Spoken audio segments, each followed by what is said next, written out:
अगर आप भी चाहते हैं कि लापालॉप म्यूजिक का हिट ऑडियो वीडियो सबसे पहले आप तक पहुंचे, तो हमारे चैनल को सब्सक्राइब कीजिए और साथ में बेल आइकन दबाना ना भूलें।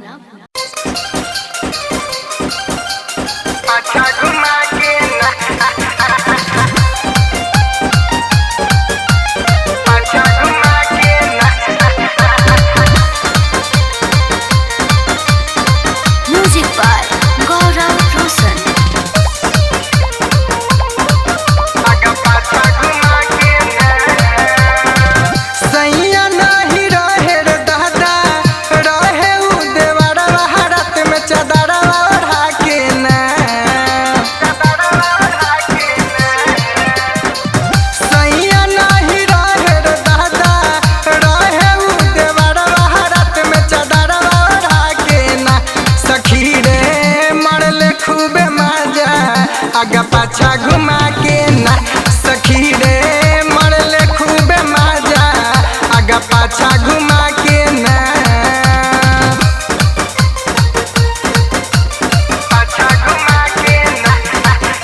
Simple movie recording studio Delhi. आगा पाछा घुमा के ना जब भइल दर्द कहनी ना हमर तले मुंहबा के दिहलस दवाई सखी कई के गोट दाते धैली लस चढ़ के ऊपर से दिलस मचाई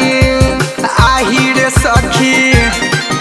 जब भइल दर्द कहनी ना हमर तले मुंहबा के दिहलस दवाई सखी कई के गोट दाते धैली लस चढ़ के ऊपर से दिलस मचाई चोरवा के जैसे घुसल घरवा में उहो सुना पोछिया डुमा के ना सखी रे मरले खूबे मजा आगा पाछा घुमा के ना सखी रे मरले खूबे मजा आगा पाछा घुमा के ना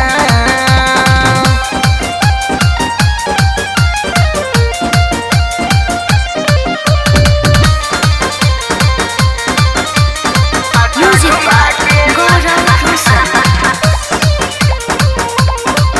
आगा पाछा घुमा के ना ऐसन मरले बच्चों लागल गाल पे खरोच हमर रोआता चढ़ल जवानी जनिए मधेसी बाबू होई जइहे बेकाबू बढ़ जाई हो बड़ परेशानी अपन दर्द कैसे बताई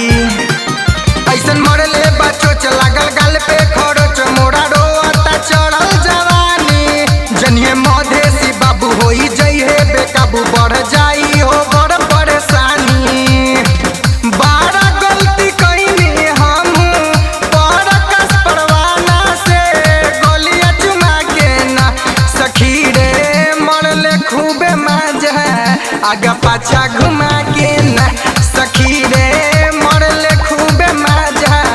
आगा पाछा घुमा